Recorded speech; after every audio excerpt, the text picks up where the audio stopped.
Mesdames, Messieurs, bonsoir. Bienvenue à cette nouvelle livraison de votre émission Scène de presse. En vitrine, les chiffres. Plus de 1500 nouveaux cas confirmés de Covid-19 cette seule semaine. Le Cameroun a caracolé en tête du classement mondial en termes de hausse du nombre de décès et de nouvelles infections. Alors, serions-nous en plein pic? Peut-on échapper à la vague des contaminations et comment? La réponse dans un instant. Tous masqués pour la rentrée. Demain, 1er juin, est jour de reprise après 11 semaines de trêve. Des milliers d'élèves, étudiants et enseignants vont renouer avec les campus déjà désinfectés. Grande équation de ce retour un peu spécial sur les bancs, la sécurité sanitaire de la communauté éducative. Et à ce sujet, le Premier ministre en focus donne toutes les assurances. Il faut rester solidaire et ne surtout pas céder à la panique. Vous faites bien de nous rejoindre, expliquer pour comprendre que Covid-19 oblige. C'est la nouvelle formule de cette émission. Chaque dimanche, un confrère de la presse nous rejoint pour accueillir un invité. C'est une démarche essentiellement pédagogique. Et parlant de pédagogie, notre premier interlocuteur l'a longuement fait depuis le début de cette pandémie, notamment sur les réseaux sociaux. Et ce n'est pas fini puisque nous allons poursuivre ce soir. Professeur Anne-Esther Njomlen, directeur de l'hôpital de la CNPS à Yaoundé. Bonsoir et bienvenue. Bonsoir. En face de vous, une journaliste, le chef service information et magazine à CRTV News, Gisèle Onguéné. Bonsoir, c'est un plaisir de partager ce plateau avec vous. Merci infiniment, bonsoir. Alors, professeur, en guise de mise en bouche, on a ces quelques petites phrases du ministre de la Santé qui dit « Nous rentrons dans une phase complexe, nous rentrons dans une phase compliquée ». On a même évoqué la teinte de pic pour ces 2 ou 4 prochaines semaines. Alors, au-delà de ce champ sémantique de l'effroi, qu'est-ce qu'il faut comprendre en français facile? Oui, merci pour la question. Alors, en français facile, si l'on peut dire, une épidémie, ça évolue en classiquement 4 phases. Donc, on a la phase 1 qui est la phase au cours de laquelle on empêche que la pandémie arrive chez nous. On a la phase 2 qui vise à contrôler, à limiter au maximum la propagation. On a la phase 3 qui est la phase d'extension rapide avec de nombreux nouveaux cas qui sont détectés, donc avec automatiquement une réflexion par rapport à la prise en charge. Et ensuite, bien sûr, cette phase 3 ascendante avec une ascendance quasi verticale, en tout cas qu'on essaye généralement d'aplanir. On parle d'aplanissement de la courbe. À la fin de cette phase, on entre dans la phase 4, qui est une phase de dégression.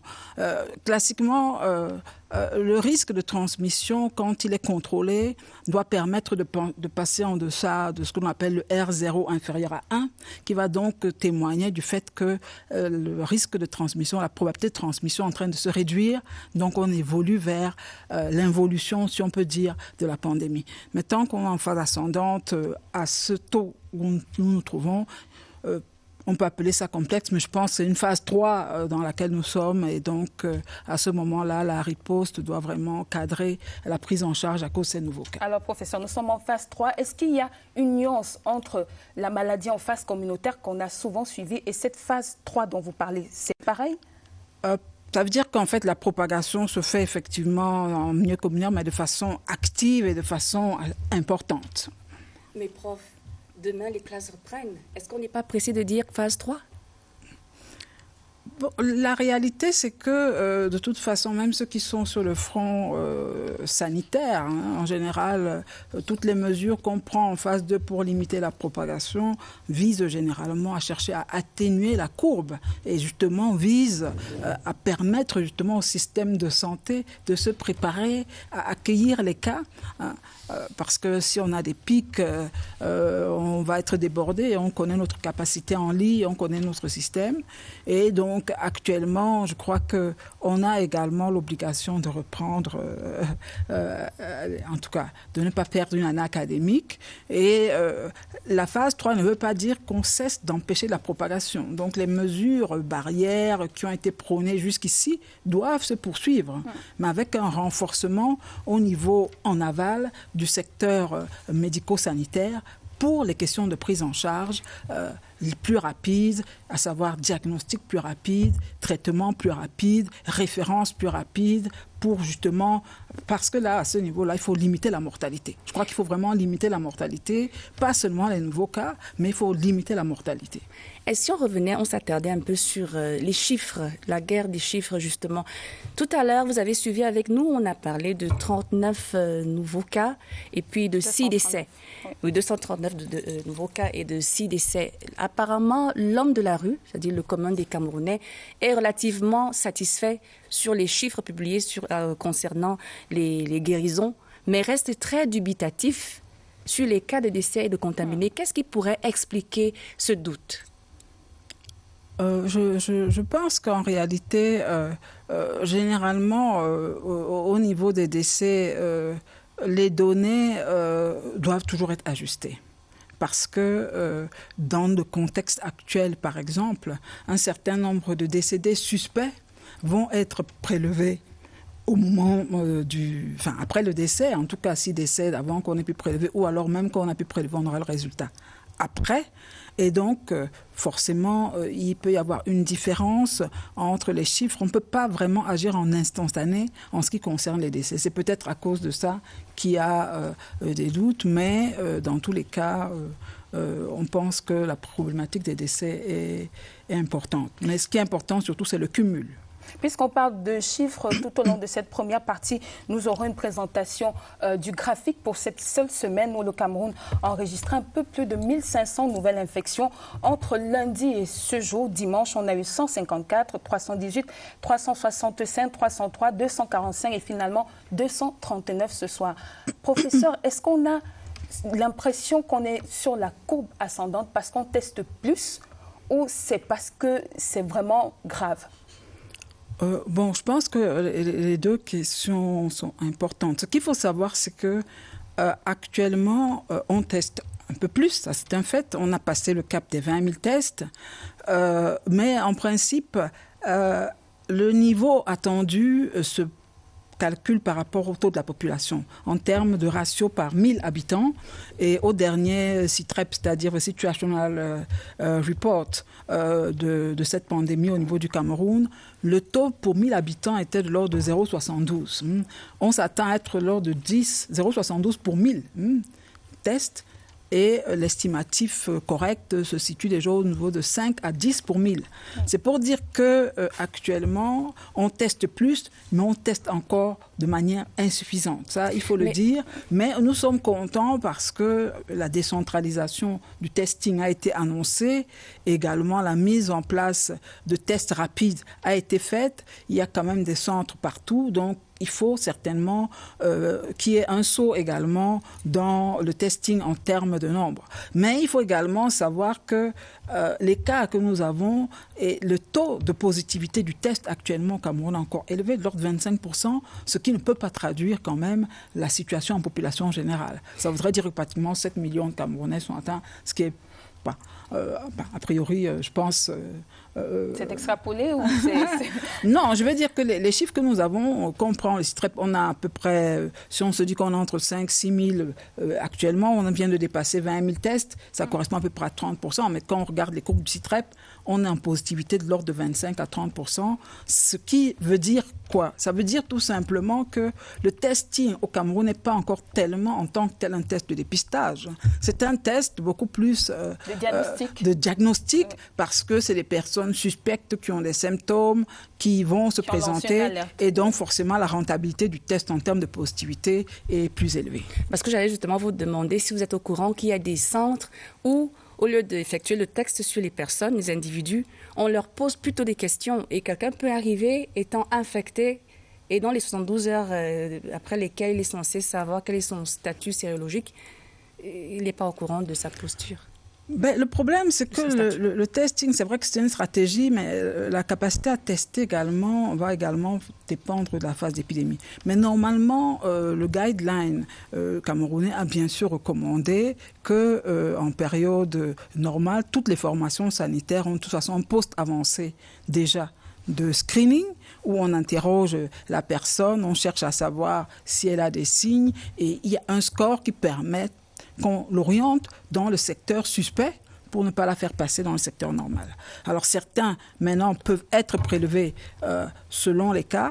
Actuellement, pour le poste, par exemple, si je prends la ville de Yaoundé, de Djongolo, les tests rapides sont faits et peuvent être faits immédiatement. Mais dans d'autres cas, effectivement, ça, c'est lié à la capacité de test. On peut donner rendez-vous à la personne pour qu'elle vienne quelques jours plus tard. Pour la première acte de cette émission, je nous propose de mettre cap sur le littoral en guise de photographie. Ce soir, la ville de Douala, dont l'évaluation du plan de riposte Covid a été publiée vendredi dernier. Les chiffres sont renversants, pour dire le moins. Plus de 5000 testés et plus de 1000 positifs. Qu'est-ce qui se passe à Douala? L'état des lieux avec Aboubacar Abo.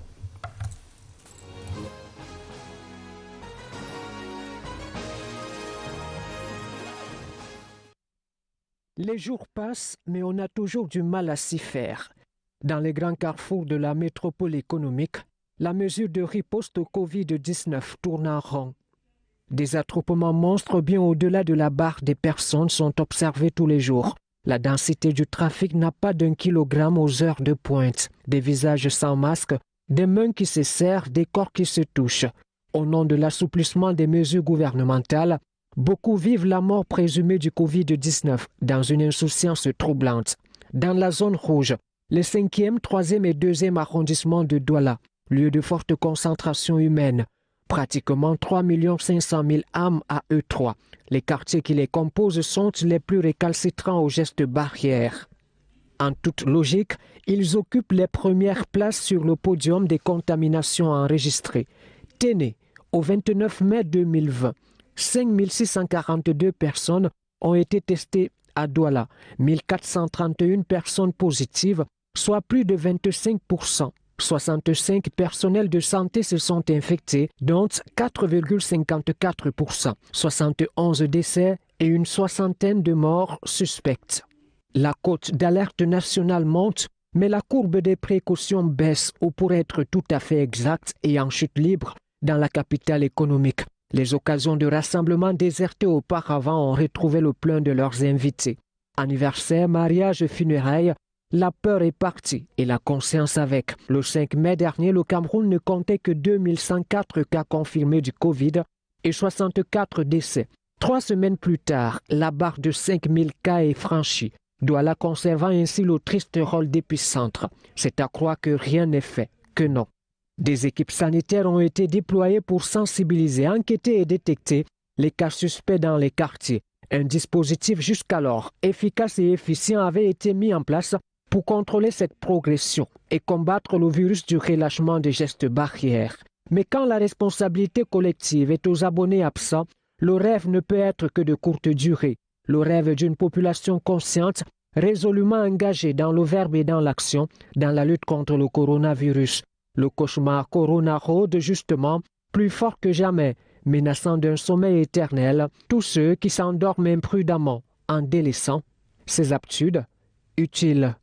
Mis à part quelques bons élèves, Douala traîne encore les pieds et obéit assez lentement à ces dispositions salutaires émanant de la République à son sommet. Les autorités compétentes sont donc attendues sur le terrain de la répression, car ici, le bâton de la discipline marche mieux que les conseils.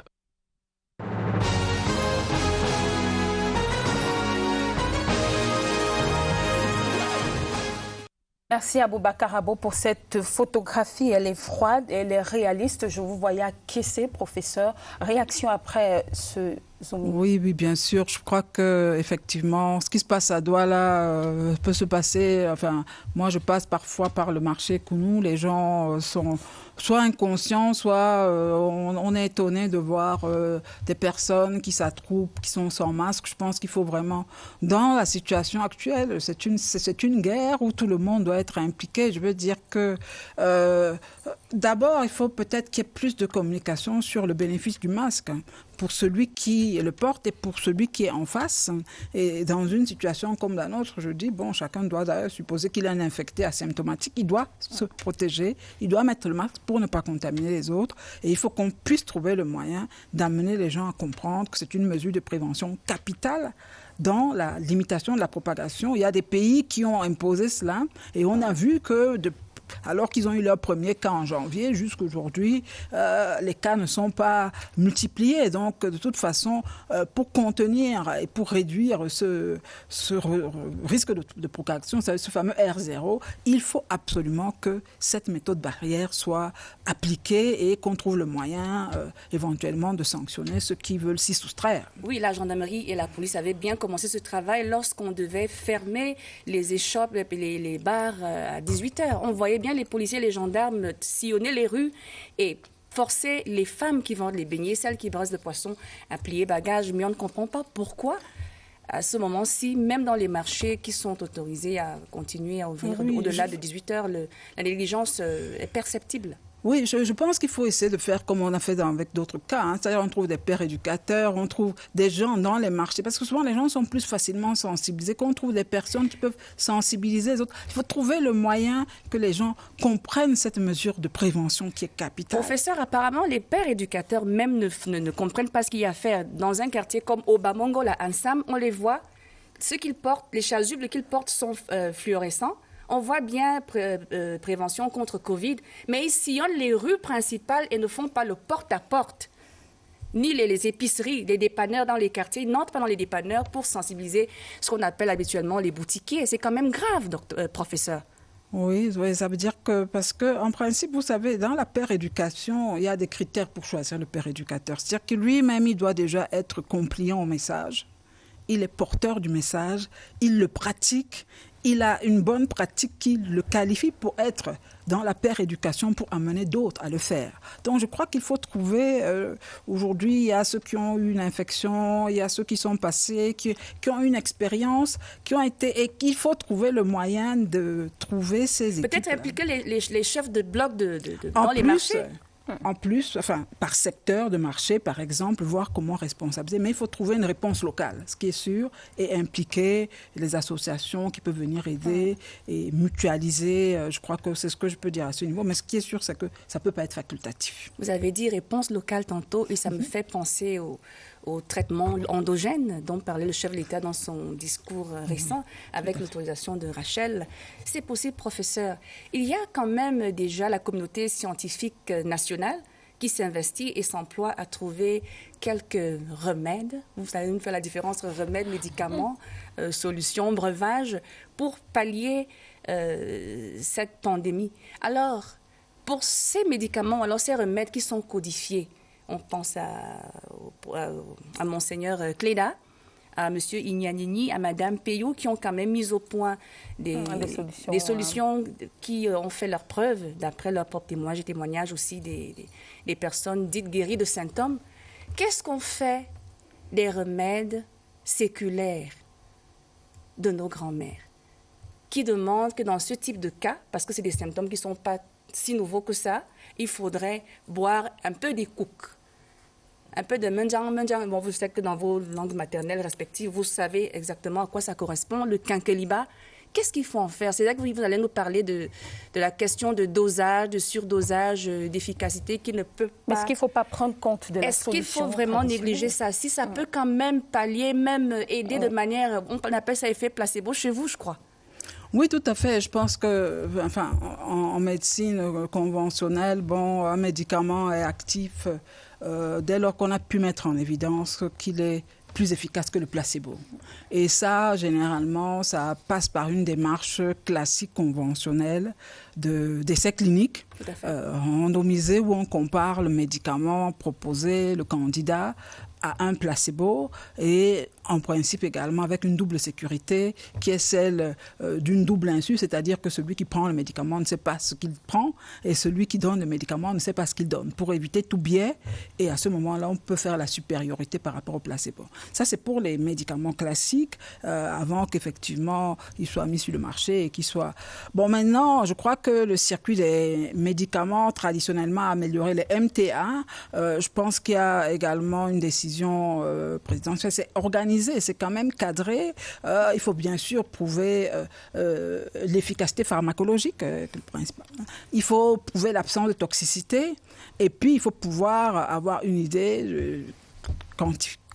quantifié. Oui, la bonne posologie. Le dosage de la posologie, parce qu'un médicament, vous imaginez vous-même... Mais ça, soyez nos arrière-grands-parents, prof. Oui, mais je veux dire que les choses aujourd'hui répondent à un certain nombre... pour la validité externe, il faut quand même un certain nombre que de choses soient faites.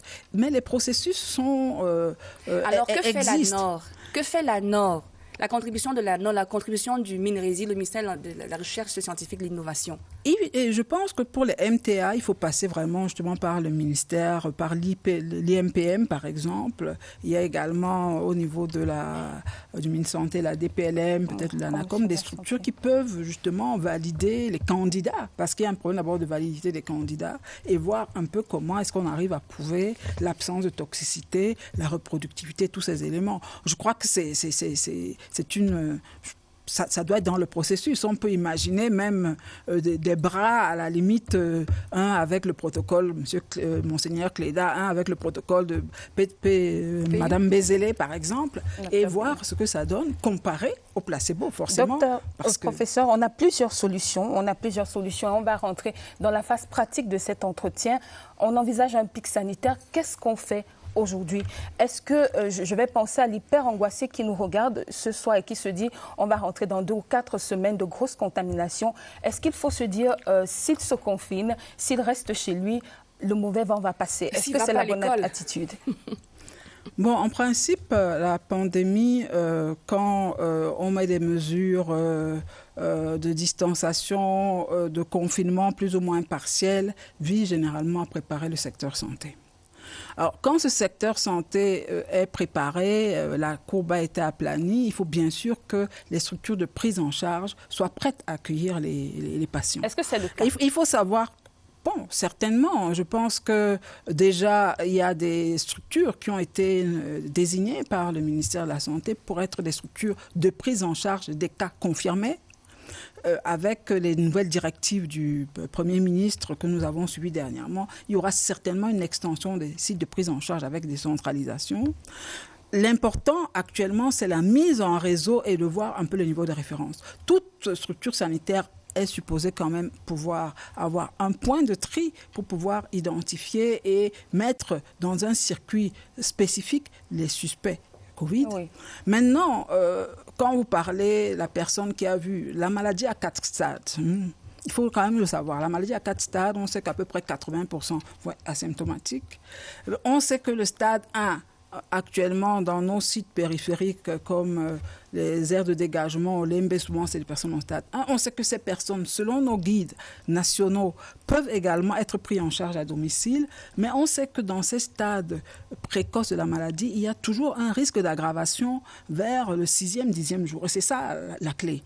Ça veut dire que même si la personne n'est pas dans une formation sanitaire classique, il faut qu'elle puisse être surveillée à distance en cas d'aggravation, parce que de toute façon, si on avance avec les cas, il faudra bien privilégier les patients qui doivent être obligatoirement hospitalisés, c'est-à-dire le stade 2 avec comorbidité ou les stades 3 et 4 qui sont obligatoires, parce qu'eux, ils ont déjà besoin d'une assistance, parfois d'oxygène. Supposons qu'on n'en soit pas encore là. Parlons du citoyen lambda qui n'est pas encore infecté aujourd'hui. J'ai lu récemment votre dernier tweet sur le masque et la barbe. Nous sommes là dans ce qu'il faut faire pendant cette période. Il ne faut peut-être pas qu'on tombe tous malades. Quelles sont les bonnes attitudes? Bon, ce qui est sûr, c'est que le tweet était fait beaucoup plus dans le sens du personnel soignant. Le personnel soignant, actuellement, dans nos formations sanitaires, doit savoir que dès qu'il reçoit un patient, qu'il interroge selon la grille que nous avons mis dans les postes avancés. Si la personne répond et est classée suspect, automatiquement, de toute façon, on lui met un masque. Que faites-vous des mensonges, prof? Il faut compter avec les mensonges. Nous mentons beaucoup. Non, mais je veux dire que c'est d'abord l'interrogatoire au tri. Après, il sera examiné, oui, donc on pourra corriger. Il faut que le patient suspect ait un masque chirurgical d'emblée, dès le tri. Et maintenant, le personnel soignant automatiquement doit avoir un masque quand la personne est suspecte ou confirmée, un masque de haute sécurité qu'on appelle le masque respiratoire, le masque FFP2 ou le masque N95. Et ces masques, effectivement, pour assurer leur étanchéité, il n'est pas prévu que la personne ait de la barbe. Parce que quand la personne a la barbe, ça altère l'étanchéité et donc il peut y avoir des passages. Donc le personnel soignant doit être rasé pour mettre un masque FFP2. Maintenant, qu'en est-il de la population générale? On sait aussi quand même que les personnes qui ont la barbe on la touchent facilement. On dit qu'il ne faut pas se toucher le visage en période Covid. Est-ce qu'ils se lavent? Donc ça peut être un gîte. Ça peut être un gîte. Donc, dans tous les cas, la barbe ne fait pas bon ménage, en tout cas on peut dire, avec la maladie à Covid-19. On ne le dit pas, mais le personnel médical lui-même est en détresse en ce moment. On sait qu'il y a beaucoup de cas d'infirmiers qui sont infectés. Pourquoi est-ce que vous n'appelez pas la police, enfin l'État, pour renforcer la police, la gendarmerie sur le terrain? Puisque le pic est annoncé, pour obliger les gens, ceux qui sont entêtés surtout, de se contraindre à respecter les mesures barrières. S'il faut punir les gens parce qu'ils ne respectent pas ces mesures, le faire pour protéger et garantir l'intégrité du territoire. Il faut passer à la méthode forte, peut-être, pour contraindre la population. Bon, je pense que le personnel soignant dans l'ensemble est véritablement compliant aux mesures. On essaye, dans les formations sanitaires, d'informer le personnel qu'ils doivent avoir ces méthodes. Tout le monde doit mettre le masque, tout le monde doit mettre les gants pour parler avec pour prendre en charge les confirmés, mettre les surblouses, ça c'est... Je vais vous faire une révélation. Pas très loin d'ici, c'est je crois bien à un jet de pierre, il y a un hôpital dédié à ce type de cas. Il y a un circuit qui a été tracé avec ces bonhommes en blanc qu'on voyait à la télé autrefois et dans les films de science-fiction qui sont très près de nous ces jours-ci. Il y a un circuit qui a été tracé, mais les gardiens ne savent pas que ce circuit n'est pas respecté. Voilà un autre danger, prof. On est en danger. Vous ne voulez pas appeler la police au secours, en renfort? Non, je pense que le responsable des formations sanitaires doit mettre en place un circuit. Ah, ça, c'est impératif. Et le circuit doit être respecté. C'est impératif. Moi, je suis dans une formation sanitaire au centre hospitalier des SOS. Personne n'entre. Vous entrez, on vous détruit. Oui. Non, vous avez le circuit est clair. Donc, on a dit, on limite les consultations qui ne sont pas nécessaires, on privilégie les urgences, on limite... Parce que cette question qu'on a vue tout à l'heure à Newbel, c'est un problème de densité. On doit limiter la densité partout, là où c'est possible, à travers toutes les méthodes, pour que justement le risque de transmission soit réduit. Professeur, nous allons marquer une deuxième pause Covid-19, reprise des classes. On en parle en seconde partie d'émission avec notre invité, le professeur Jacques Famendongo. Mais avant ce que les journaux en ont dit toute cette semaine, c'est dans la revue de la presse, une signature de Franck Evina.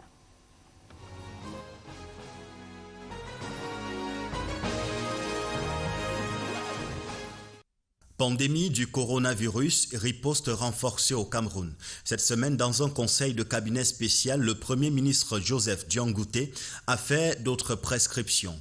Cameroun Tribune révèle qu'il s'agit notamment de l'accélération des travaux d'aménagement et d'équipement des centres de prise en charge de malades, la mise à la disposition de tous les établissements scolaires et universitaires, des kits sanitaires requis pour la protection des élèves, étudiants et enseignants dans la perspective de la reprise des cours. Des prescriptions qui font dire au quotidien Bilingue National que la crise sanitaire en cours a bel et bien été prise en compte dans la planification de cette rentrée, les infections des établissements, respect des mesures barrières, déploiement des effectifs, entre autres.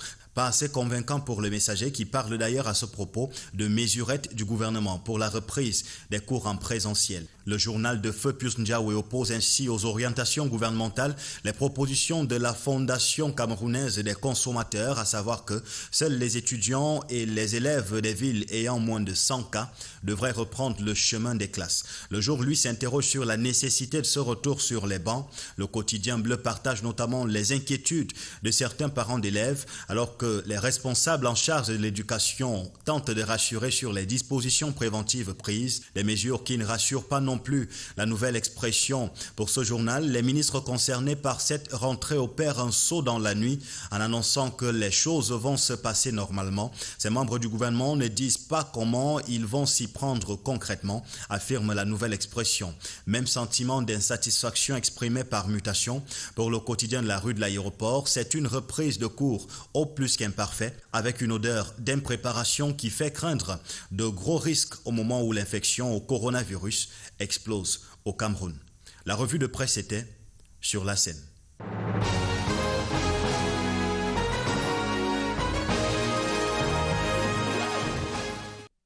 Professeur Anne Jomlen, on a dit demain, c'est la rentrée en plein pic, quasiment, si on peut reprendre cette expression. Quels sont les bons gestes demain pour les élèves, les étudiants et même les enseignants?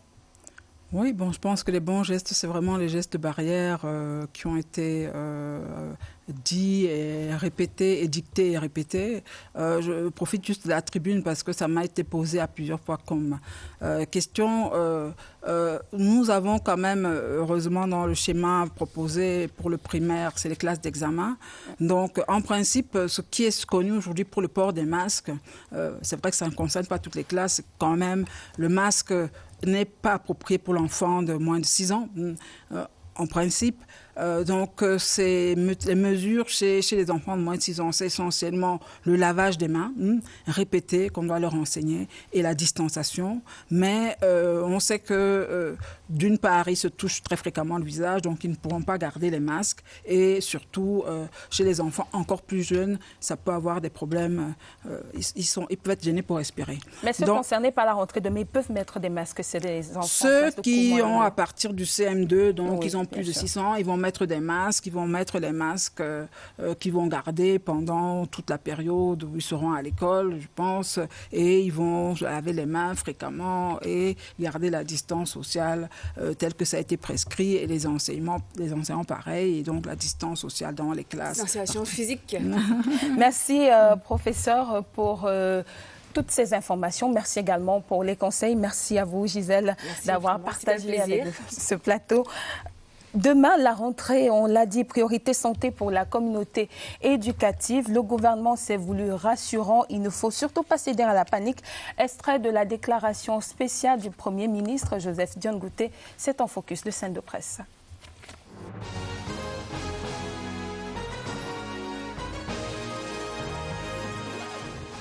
Les ministres en charge du secteur éducatif ont rendu compte des préparatifs de la reprise des cours à la date du 1er juin 2020, tel que fixé par le président de la République. Leurs rapports ont mis en évidence les mesures déjà prises ou envisagées au plan sanitaire et pédagogique pour assurer un retour serein des élèves et étudiants dans les campus scolaires et universitaires. Compte tenu de la spécificité de l'enseignement supérieur et du volume des effectifs enregistrés dans cet ordre d'enseignement, j'ai tenu une séance de travail ce vendredi 29 mai 2020 avec les chefs des institutions universitaires publiques. Les mesures visant à garantir la sécurité sanitaire des étudiants et du personnel d'encadrement dans toutes les universités d'État ont été déterminées. Mesdames et messieurs, au regard des assurances données par les ministres en charge du secteur éducatif et dans le souci de compléter l'année scolaire et académique 2019-2020, le président de la République, son Excellence Paul Biya, a décidé que la reprise des cours dans tous les ordres d'enseignement ainsi que dans les grandes écoles et centres de formation professionnelle aura effectivement lieu le lundi 1er juin 2020 sur l'ensemble du territoire national.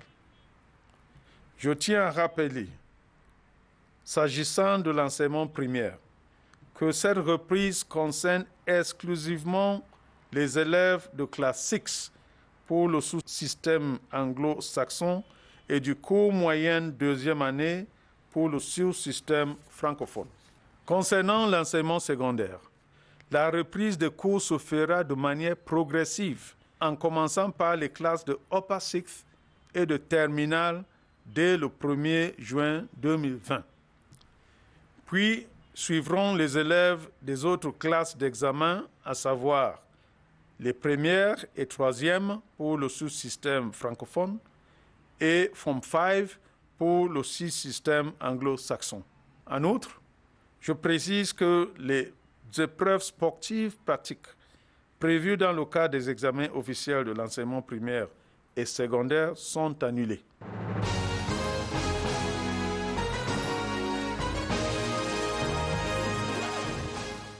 Place à la deuxième thématique de cette émission, scène de presse, et j'accueille avec beaucoup de plaisir sur ce plateau le professeur Jacques Famendongo. Bonsoir, monsieur le ministre. Bonsoir. Bienvenue. Merci. En face de vous, Léger Ntiga, directeur des rédactions des Singons. Bonsoir, Léger, bienvenue. Bonsoir aux téléspectateurs de la CRTV. Professeur. Bonsoir, monsieur le ministre. Bonsoir, monsieur le directeur. Professeur, monsieur le ministre également. Demain, dans la rentrée, comment vous êtes-vous rassuré que toutes les mesures édictées il y a quelques instants par le Premier ministre, chef du gouvernement, seront respectées? Est-ce que vous êtes rendu personnellement sur quelques campus pour voir que tout était net, réglé? Merci. J'ai tenu des réunions de concertation avec tous les segments de la communauté universitaire, avec les syndicats, avec les enseignants, avec les étudiants, avec les associations et avec les hauts responsables de toutes les institutions d'enseignement supérieur, aussi bien institutions publiques qu'institutions privées, et même les institutions à caractère international, comme l'université panafricaine et comme l'université inter-État Congo-Cameroun, comme l'African Institute of Mathematical Sciences basé à Limbe, mais aussi avec les établissements à statut particulier comme l'INGS, comme SUPTIC, comme l'INAFI à Limbe et comme l'École nationale supérieure des travaux publics. Donc, tous les segments sociaux sont unanimes. J'ai d'ailleurs demandé à monsieur le président de la conférence des chefs des institutions universitaires, le professeur Maurice Aurélien Sosso, de tenir une réunion spécifique avec les universités d'État élargie aux instituts privés d'enseignement supérieur. Et nous avons donc élaboré consensuellement des mesures qui sont susceptibles de permettre une rentrée sereine au plan de la sécurité sanitaire et au plan, évidemment, de l'assurance qualité à l'échelon académique. Monsieur le ministre, juste pour signaler que les questions que nous poserons ce soir sont celles recueillies auprès des étudiants, des enseignants et même des parents. Demain, c'est la rentrée. Elle se fera un peu sur double fond d'enthousiasme et de crainte. Est-ce que vous comprenez qu'il y a des craintes, que des gens craignent un peu, notamment les élèves, les étudiants, les parents également, pour la santé? Je comprends bien les craintes des parents, des tuteurs, des étudiants, des élèves dans le secondaire, le primaire, et même des observateurs. Je comprends cela. Mais il faut savoir que le gouvernement de la République, le chef de l'État, a donné des directives précises. Ce sont ces directives que nous suivons. Bien sûr, il y avait un dilemme. Faut-il valoriser, sacraliser uniquement le paradigme sécurité sanitaire au détriment de l'éducation, je dirais même au détriment de l'économie également, qui doit également renaître pendant cette pandémie. Vous savez que l'économie est très hypothéquée dans tous les pays du monde. Alors, que fallait-il faire? Sacrifier l'éducation? Ce n'est pas possible, puisque le chef de l'État a l'obligation. L'État a l'obligation d'assurer une éducation pertinente, performante et compétitive à tous. Alors, sacrifier l'éducation, pas possible. Sacrifier la sécurité sanitaire, impossible, puisque la santé est le bien le plus précieux dont dispose un être humain. C'est la raison pour laquelle le chef de l'État a demandé à monsieur le Premier ministre, chef du gouvernement, de donner des directives au ministre en charge de l'éducation pour qu'on puisse concilier les deux articulations du binôme. Première articulation, sécurité sanitaire absolue. Deuxième articulation, reprise des cours en présentiel pour assurer la continuité et la pérennité de l'année scolaire et de l'année académique en cours. Voilà le dilemme. Et je crois savoir que le corps enseignant, le personnel d'appui, les étudiants, les parents, tout le monde est unanime pour reconnaître qu'il fallait nécessairement reprendre les cours en présentiel. Puisqu'il y avait des cours en non présentiel, le e-learning, le téléenseignement, ces cours ont lieu, puisque, comme vous le savez, on en parlera, monsieur le ministre, voilà. On en parlera. Donc, je rassure les parents, nous avons sécurisé sanitairement tous les campus. Monsieur le ministre d'État, dit de cette manière, est-ce que cette rentrée de demain ne prend pas les allures d'une ordonnance au sens médical du terme? Non, une ordonnance, je vous ai bien dit qu'il y avait un dialogue. Nous nous sommes concertés, je me suis concerté. Ce n'est pas dictatorial, ce n'est pas autoritariste. Je ne voudrais pas caporaliser les parents et les étudiants et les personnels d'appui et les enseignants, non. Nous avons dialogué, nous avons discuté. Et nous sommes arrivés à la conclusion selon laquelle il ne fallait pas sacrifier l'année académique. Parce qu'une année blanche, c'est un échec. Un échec pour le gouvernement, mais aussi un échec pour les étudiants, pour les élèves, pour les parents. Parce que vous le savez très bien, l'enfant, c'est la continuité du parent. Le parent vit à travers son enfant. Le parent s'est dit, un jour, je ne serai plus de ce monde, mais mon enfant continuera mon œuvre. Mon enfant va pérenniser mon nom et mes œuvres. C'est la raison pour laquelle le terme que vous utilisez est un terme, à mon avis, hyperbolique, dans la mesure où vous parlez d'ordonnance, alors que nous sommes dans le dialogue et dans la concertation. Bien sûr, dialogue et concertation supposent qu'il y ait un débat, thèse, antithèse, synthèse. C'est-à-dire que moi j'ai dit ceci, l'autre dit cela, et nous aboutissons à une synthèse. Aujourd'hui, la haute directive du chef de l'État a donc abouti à cette synthèse, pour le bien de tous.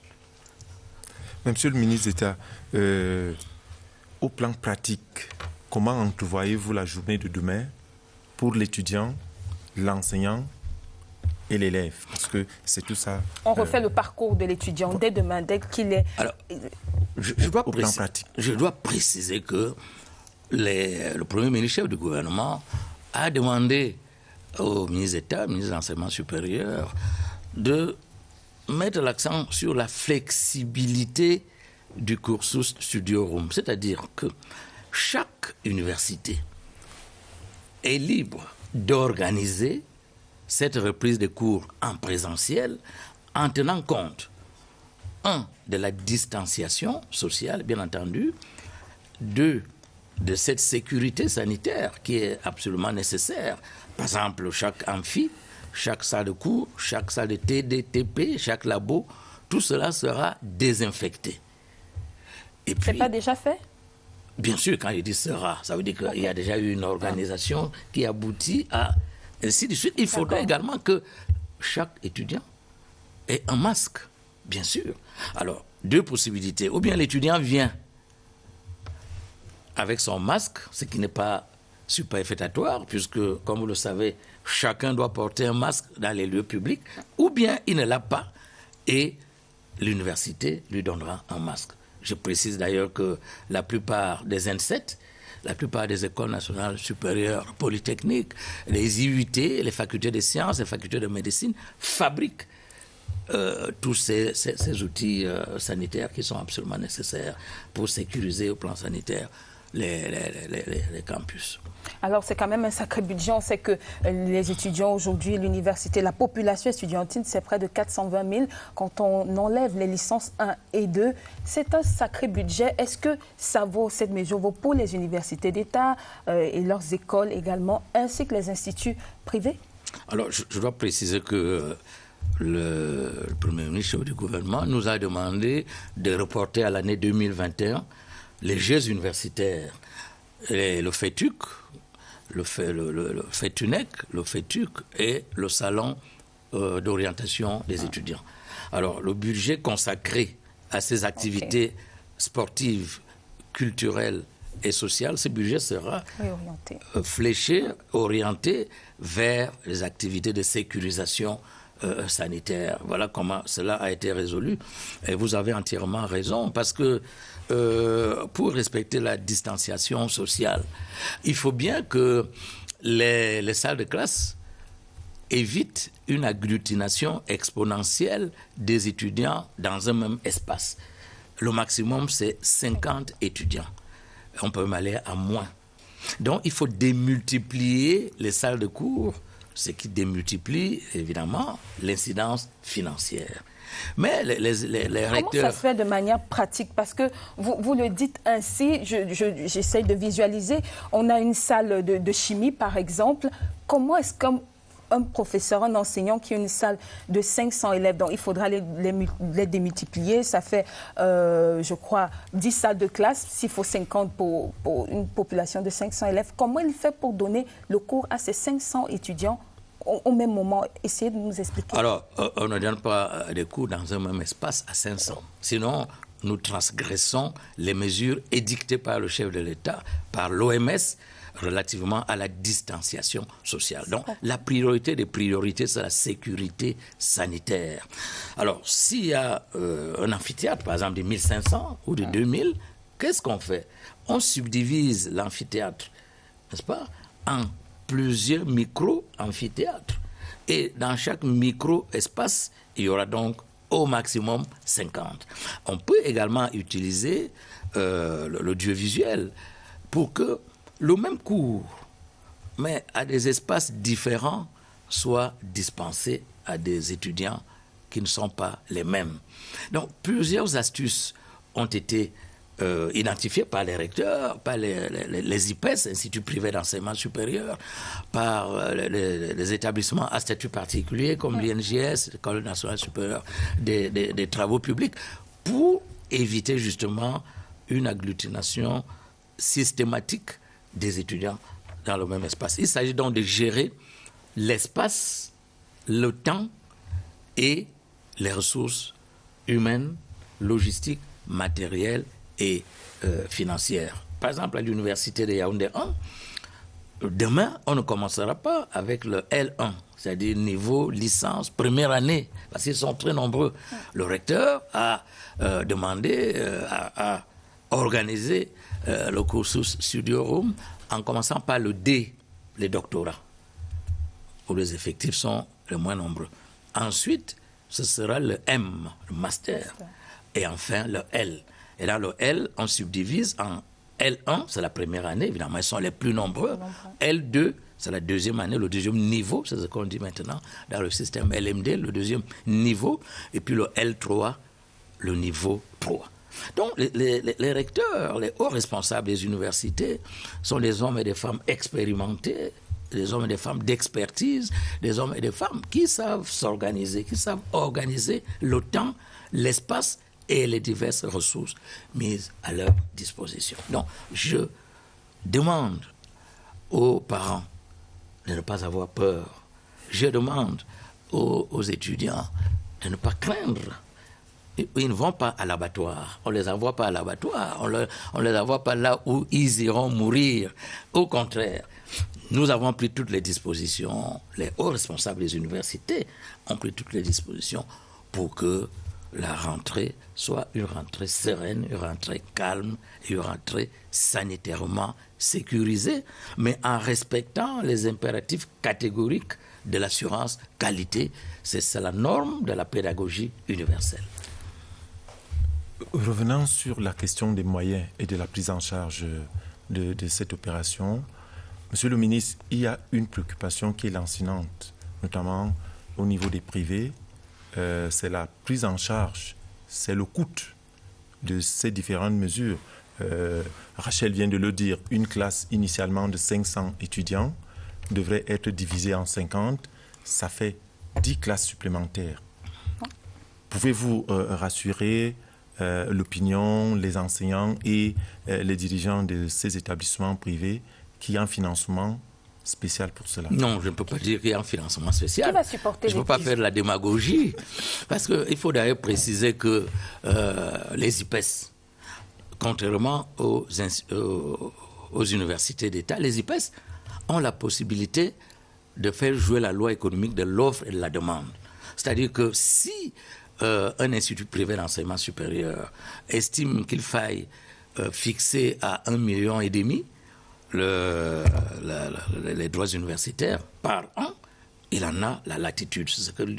Cette latitude lui est accordée par la loi d'orientation de l'enseignement supérieur du 16 avril 2001. En revanche, les universités d'État n'ont pas cette possibilité parce que, évidemment, sinon l'université ne serait ouverte qu'aux riches. Sauf que, monsieur le ministre, c'est que le président ne peut pas du tout accepter. Sauf que le match est en train de se jouer et la crise intervient, la crise survient et les budgets sont arrêtés. Je peux vous dire que les IPES, parce que vous avez parlé principalement des IPES, les IPES sont bien organisés. Les IPES sont bien organisés parce que les IPES savent trouver des moyens supplémentaires. Par exemple, la coopération. Les IPES reçoivent beaucoup d'aide, la coopération. Je ne peux pas, vous voulez m'amener sur le terrain glissant, n'est-ce pas? Des subventions exceptionnelles, des dotations exceptionnelles, additionnelles, octroyées par l'État aux universités. Je ne peux pas m'engager sur ce plan-là, parce que, comme vous le savez, il faut tenir compte de la macroéconomie. Parce qu'on a l'impression que vous confiez la santé des étudiants aux IPES. Peut-être que l'État... Non, pas aux IPES. Plus regardant. Comment vous vous rassurez? Comment est-ce que vous allez contrôler que... Les IPES ne sont que l'un des segments de la grande communauté universitaire. Il y a 300 IPES, c'est vrai. Ils sont nombreux, mais ils sont contrôlés. Ils sont nécessairement contrôlés parce que chaque IPES est tutoré par une université d'État. C'est l'université d'État qui signe les diplômes, qui labellise les diplômes. Chaque IPES est contrôlé par la direction du développement de l'enseignement supérieur au plan pédagogique et par l'inspection générale des services au plan de l'administration et des finances. Et on s'assure que les cours se déroulent normalement. Et cette fois-ci, on ne pourra pas du tout accepter que les IPES violent, transgressent la réglementation, les règles édictées par le chef de l'État, à savoir la règle capitale de la distanciation sociale, sous prétexte qu'il y a underground, il y a quelques soucis financiers, donc... Des soucis mercantilistes. Il n'y aura donc pas de financement spécial. Pas de financement spécial. Je ne peux pas... Alors, imaginez que moi, ministre d'État, ministre d'Enseignement supérieur, je me prononce sur les financements spéciaux. Alors, on dira, mais voilà, et s'il s'occupe maintenant des finances de la République? Alors, le financement, comme vous le savez, tient compte de la macroéconomie, tient compte des grands arbitrages régaliens qui sont effectués par le Premier ministre, chef du gouvernement, sous l'œil vigilant du chef de l'État. Je ne peux donc pas venir ici poser le problème et surtout faire des annonces démagogiques qui d'ailleurs ne relèvent pas de ma très modeste compétence. Revenons aux universités d'État, monsieur le ministre d'État. En cas d'infection en plein campus, s'il y a des cas, comment est-ce qu'on... En cas d'infection, chaque université d'État est dotée d'un centre médico-social. Sont-ils équipés? Oui, ils sont équipés, naturellement. Pour le Covid? Alors, je vous rappelle que, je l'ai dit, il y avait des fonds consacrés aux Jeux universitaires, des fonds consacrés au FETUNEC, au FETUC et au salon d'orientation des étudiants. Ces fonds ont été fléchés de manière rationnelle vers des dépenses d'ordre sanitaire, bien sûr, et des dépenses d'ordre pédagogique. C'est la raison pour laquelle je voudrais rassurer les parents et leur dire, n'ayez pas peur, ne craignez pas, ne croyez pas que votre enfant va à l'université, publique ou privée, pour aller mourir, pour aller ramener l'infection. Non, pas du tout. Ces universités ont été sécurisées au plan sanitaire et ces universités obéiront strictement aux normes académiques universelles en période de crise sanitaire. C'est une crise inédite, c'est une crise historique, c'est une crise qui frappe tous les pays du monde entier.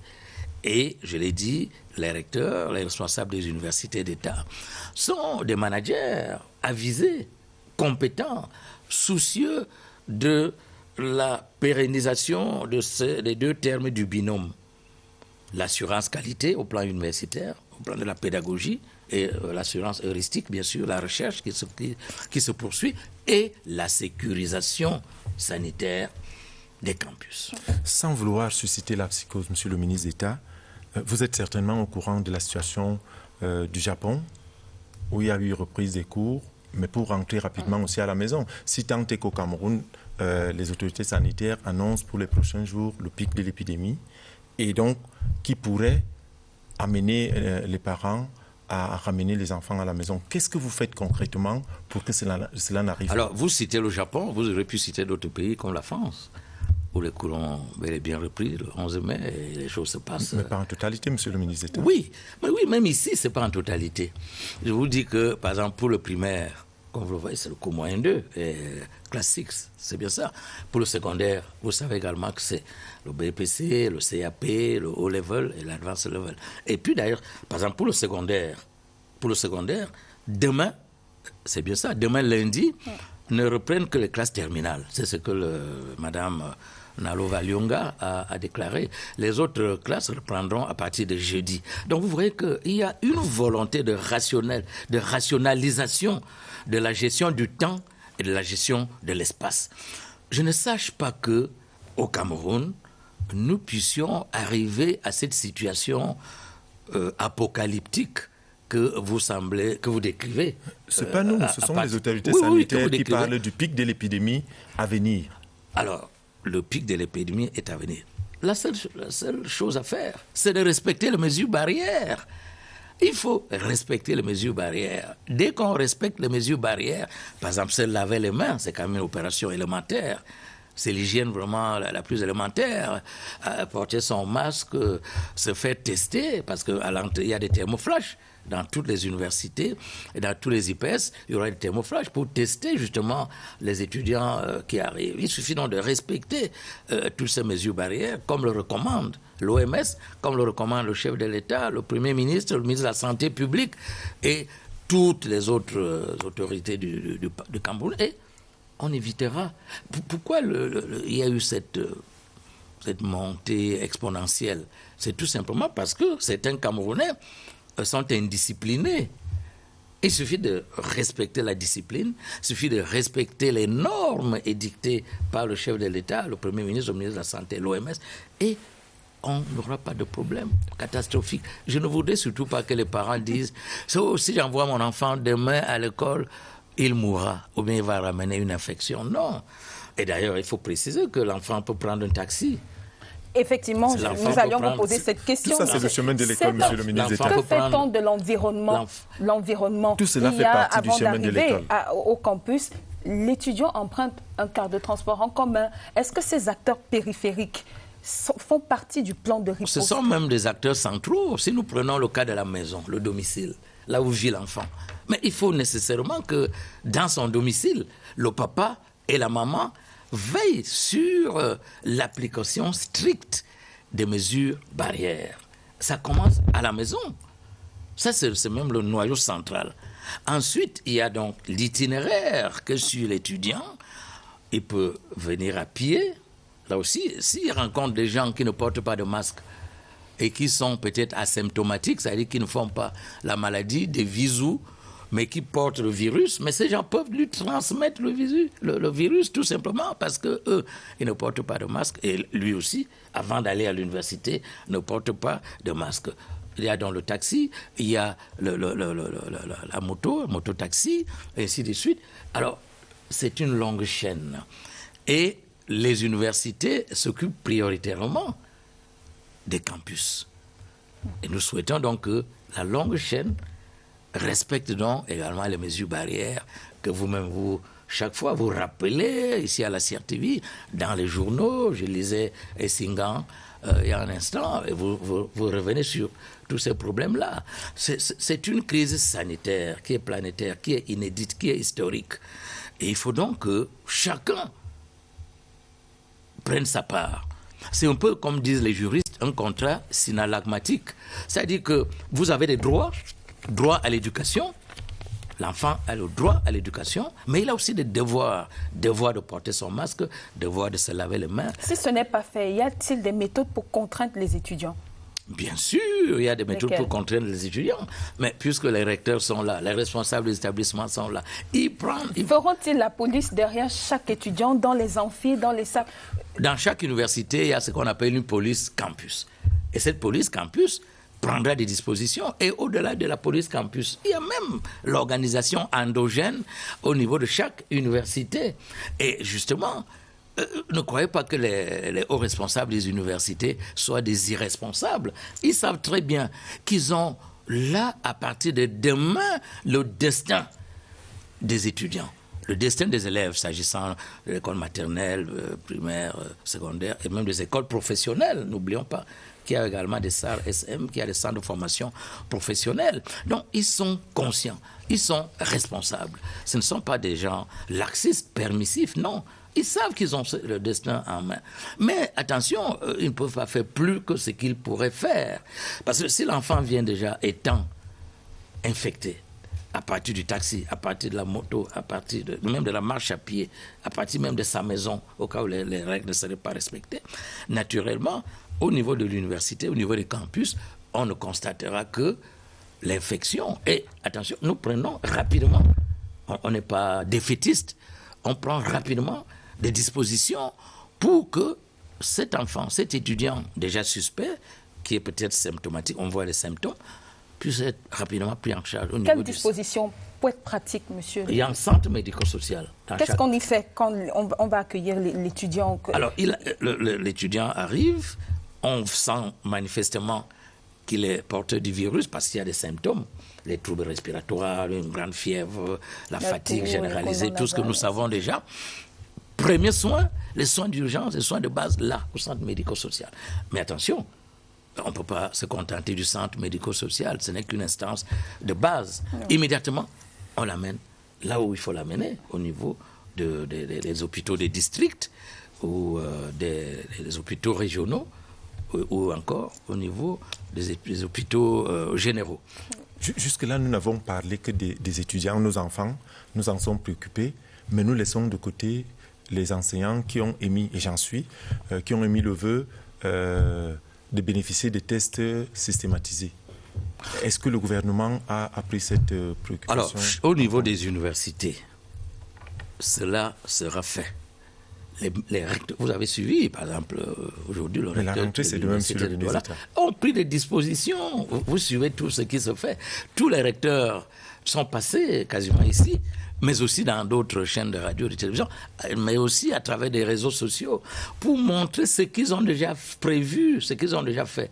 Si je prends l'université de Boya, Kumba, l'ENSET de Kumba, les étudiants ont inventé un cubiténaire, c'est-à-dire un grand fût en plastique, qui peut contenir 1000 litres avec 4 robinets et qui fonctionne à l'énergie électrique. Alors, les étudiants peuvent se laver les mains concomitamment, c'est-à-dire 4 étudiants se lavent concomitamment les mains, avec du savon, bien entendu, des gels hydroalcooliques, pour que au moins ils soient déjà désinfectés au plan physique. Mais les établissements aussi sont désinfectés, les salles de classe, les toilettes, partout. Et ce sera régulier, cette désinfection? Bien sûr, ce sera quotidien. À partir de demain, ce sera quotidien. Faites confiance aux recteurs, faites confiance aux vice-chancellors, faites confiance aux chefs des institutions. Et ceci vaut également pour le secondaire, vaut pour le primaire, vaut pour les écoles maternelles. Mais je ne sache même pas que les écoles, non. Vaut pour, puisqu'il n'y a que le cours moyen 2 et le classe 6. Donc, les dispositions ont été prises par les ministres en charge de l'éducation. Le PM nous a donné des directives claires, péremptoires, apodictiques, et nous allons les respecter de grâce, que les parents n'aient pas peur. Ça se passera bien. Peut-être pour se projeter, parler de demain, cette crise sanitaire aura absolument une incidence sur le volume horaire des cours, on l'a dit, mais est-ce qu'il ne faudrait pas repenser l'éducation numérique? On l'a vu pendant ces 11 semaines de trêve. Le président a déjà pensé à l'éducation numérique. Dont de 500 000 ordinateurs. Les gens ont crié. Quand il a donné les 500 000 ordinateurs, les gens ne savaient pas. Il a été visionnaire. Voilà donc les 500 000 ordinateurs. Mais ce n'est pas que ça. Il y a la construction de 10 centres de développement du numérique éducatif dans les universités. chaque université d'État a déjà un centre de développement du numérique éducatif qui est équipé. Et il y a également un centre global qu'on appelle le RIC, Réseau d'interconnexion des universités camerounaises.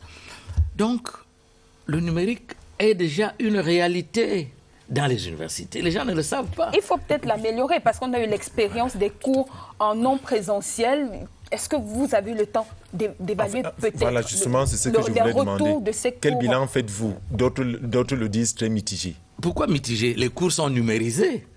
Les cours ont été numérisés et nous avons même au ministère de l'Enseignement supérieur la direction des services informatiques qui procède à la numérisation, qui aide à la numérisation des cours, direction des systèmes informatiques. Bien sûr, on dira toujours c'est imparfait, rien n'est parfait sous le soleil, mais ce qui se fait est positif. Le non présentiel cohabite avec le présentiel. Alors, vous n'êtes peut-être pas responsable de ce niveau d'enseignement-là, mais tout ça englobe l'éducation de notre pays. Va-t-on instruire et prescrire le smartphone comme outil pédagogique désormais, puisque même nos enfants du cours moyen 2 ont reçu ces cours en ligne? Oui, mais je crois que ça va de soi. Pourtant, jusqu'ici, ils s'étaient proscrits dans les règlements intérieurs des établissements. Mais vous savez, l'histoire évolue. Thèse, antithèse, synthèse. L'histoire évolue. On dit ceci aujourd'hui, demain c'est l'antithèse, et après demain on fait la synthèse. Donc maintenant qu'on se rend compte que cette maladie est là, cette pandémie est là, maintenant qu'on se rend compte de manière claire et nette qu'on aura besoin du numérique éducatif, il faut savoir que ceci avait déjà commencé, même dans les écoles, dans le secondaire, il y a les centres de développement numérique qui existent, multimédia, qui existent, qui fonctionnent. Donc ce n'est pas aujourd'hui que le Cameroun découvre le numérique éducatif. Bon, maintenant, il y a eu les mesures que vous citez, on a proscrit l'utilisation des smartphones. Bon, mais il est peut-être, pourquoi pas, dans un avenir immédiat ou proche ou lointain, je ne peux pas savoir, peut-être que ces interdictions seront levées, mais je ne me prononce pas parce que je ne suis pas en charge du secondaire, je ne suis pas en charge du primaire et du maternel ou même de la formation professionnelle. Et pour parler du supérieur, une autre leçon, peut-être, Monsieur le ministre d'État, engager la réflexion sur la création d'autres universités pour juguler les effectifs pléthoriques. Oui, mais vous savez déjà que le président de la République a déconcentré. Il a trouvé, lorsqu'il est arrivé au Cameroun, il y avait une seule université. Aujourd'hui, il y en a 8. Il y a 8 universités d'État. Et puis, il y a les établissements qui sont créés partout. La faculté de médecine à Garoua, l'ENSET à Bertoua, l'ENS à Ebolova, l'université inter-État Congo-Cameroun à Saint-Melima, ainsi de suite, ainsi de suite. Il y a même des annexes des facultés à Bertoua, à Ebolova, à Garoua. Donc, la création des autres universités est dans le pipe, naturellement. Et évidemment, je n'ai pas le devoir, je n'ai pas le droit d'en parler ici de manière péremptoire, mais c'est nécessairement, ça fait partie des probabilités. En linguistique, on dirait que c'est dans l'ordre de l'axe paradigmatique, c'est-à-dire c'est une possibilité. Et l'axe syntagmatique va donc intervenir quand le chef de l'État le jugera nécessaire, quand toutes les conditions seront réunies. Je sais que c'est une très forte demande. Oui, Monsieur le ministre d'État, en parcourant le chronogramme académique des prochains jours, au niveau des licences professionnelles et masters par exemple, on remarque que le mois de juillet est consacré à la fois aux examens de fin de second semestre et aux soutenances. Ne risque-t-on pas de se marcher sur les pieds et sur ce qui paraît comme une marche forcée? Il faut déjà savoir que dans le supérieur, les examens, bon, d'abord le premier semestre est entièrement bouclé, y compris les examens, c'est-à-dire les évaluations. Maintenant, pour le second semestre, les cours ont eu lieu en grande partie en présentiel, en non présentiel. Les cours ont eu lieu en non présentiel, avec des évaluations. Et puis maintenant, il reste le complément en présentiel. Alors, vous dites qu'il n'y aura pas de télescopage. Il y a dans chaque université des vice-recteurs chargés des enseignements qui sont là justement pour programmer tout cela afin qu'il n'y ait pas de télescopage, qu'il n'y ait pas de doublons. On parle, il n'y aura pas de télescopage, mais est-ce que dans l'enseignement supérieur aujourd'hui, on ne va peut-être pas en rendre dispersé? Monsieur le ministre d'État, vous savez qu'il y a certains instituts qui poursuivront les cours en non présentiel, qui demain ne retrouveront pas les salles de classe. Est-ce que vous pouvez comprendre ces démarches-là? Comment? Les étudiants qui suivront des cours? Dans certains instituts confessionnels, c'est le privé bien sûr, oui. Beaucoup ne retrouveront pas les amphis ou les salles de classe demain. Est-ce que vous comprenez cette démarche-là? Ah oui, oui, ça c'est un problème endogène lié à l'Église catholique. J'ai bien suivi cela. D'ailleurs, votre journal, les Singans en parle. Vous dites, oui, j'ai suivi, mais ce sont des problèmes endogènes liés au salaire, liés aux enseignants qu'il faut payer. Et j'ai dit flexibilité académique. C'est ça la norme à l'université. Il y a une flexibilité académique. Si cet ordre estime qu'il n'est pas prêt, on ne va pas caporaliser l'Église catholique. On lui donne la latitude de gérer cette affaire, cette situation, comme bon lui semble, en fonction de ses impératifs. L'essentiel pour nous, c'est qu'il n'y ait pas d'année blanche. Le chef de l'État ne veut pas qu'il y ait une année blanche. Ils trouveront des modalités pratiques. Il n'y a pas de religion en la matière. Il n'y a pas de religion, il n'y a surtout pas de diktat. Il n'y a pas de diktat à la matière, il n'y a pas d'oukase. Nous ne donnons aucun oukase. Les gens sont intelligents, les responsables sont intelligents des universités, des écoles, des collèges, des lycées, tous sont déjà très intelligents.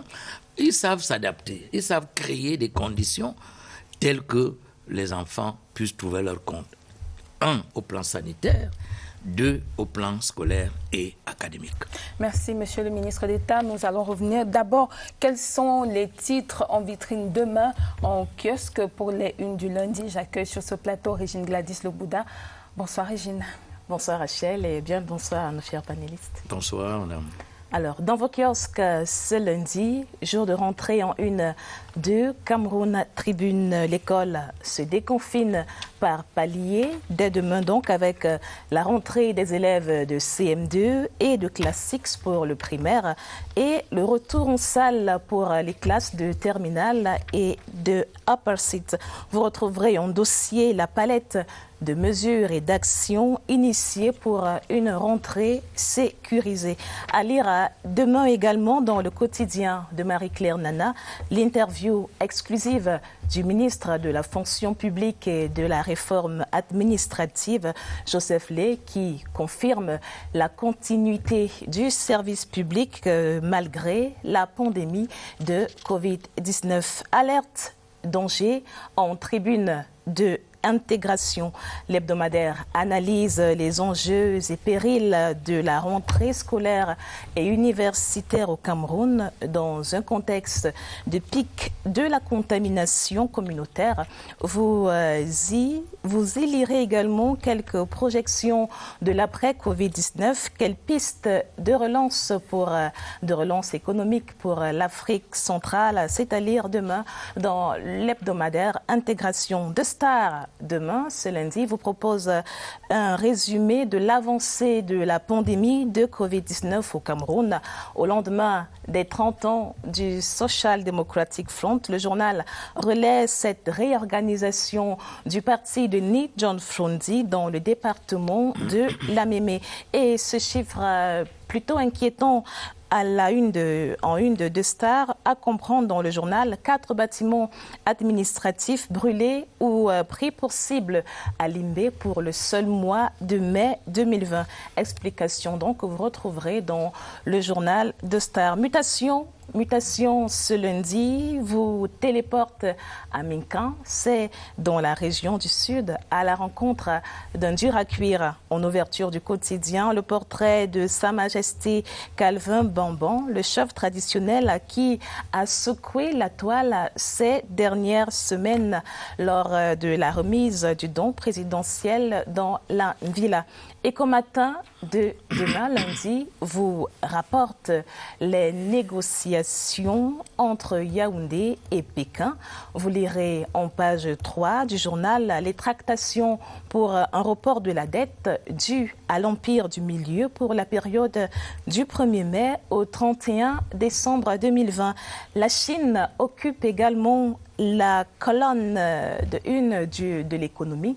Le quotidien de ce lundi se fera l'écho de la stratégie de Pékin pour renforcer sa coopération sanitaire avec l'Afrique. Et vous palperez également le vent de nouveautés à l'Agence de régulation des télécommunications. Ce sera dans le journal L'économie de ce lundi. C'était Rachel, la une de demain, lundi 1er juin 2020. Bonne rentrée scolaire à tous ceux qui sont concernés. Merci à vous, Régine Gladys, et bon début de semaine. Derniers instants de cet échange sur ce plateau. Léger. Oui, pour demander à Monsieur le ministre d'État, dans vos préconisations, à quand la fin de l'année académique? La fin de l'année, cette année-ci. Le Premier ministre nous a donné des indications précises. Ce sera fin août et nous reprenons le 30 octobre. Pour le supérieur, le 30 octobre. Fin août, tout doit être terminé. Tous les niveaux confondus? Oui, tous les niveaux confondus. Et peut-être un mot, le dernier, pour tous les étudiants qui nous écoutent et qui attendaient cet instant impatiemment, les parents, la communauté éducative. Demain, quel est le mot d'ordre avant de regagner les amphis? Non, le mot d'ordre, c'est, je l'ai déjà dit, je demande à tous les parents, tous les étudiants, au personnel d'appui, aux enseignants, aux étudiants, bien sûr, de faire confiance au gouvernement de la République, de faire confiance au chef de l'État. Le chef de l'État a donné des directives précises pour que toutes les universités soient sécurisées sanitairement. Et même sécuritairement au niveau du nord-ouest et du sud-ouest. Même nord-ouest-sud-ouest, il y aura une sécurité au niveau de la protection civile. Les étudiants n'ont absolument rien à craindre. Idem pour la qualité des enseignements. Des astuces ont été trouvées pour que, en respectant les mesures distancielles, les mesures barrières, la distance sociale, les cours se déroulent normalement et que la qualité de l'enseignement n'en pâtisse pas du tout. Donc, je rassure les parents que les enfants aillent à l'école et à ce niveau-là, ils n'auront aucun problème, mais qu'ils prennent également des dispositions pour que toutes les mesures barrières édictées par le chef de l'État et par l'OMS soient scrupuleusement respectées. En tout cas, elles le seront dans les universités et évidemment dans tous les autres ordres d'enseignement. Sécurité, sérénité, donc dès demain, 1er juin, jour de rentrée. Mesdames, Messieurs, c'est la fin de cette édition. Merci à nos panélistes, Monsieur le ministre d'État, Léger Tiga, Gisèle Ongene, professeur Anester Njomlen. Merci à nos équipes techniques et rédactionnelles. Mesdames, Messieurs, bonsoir. Bonsoir, merci.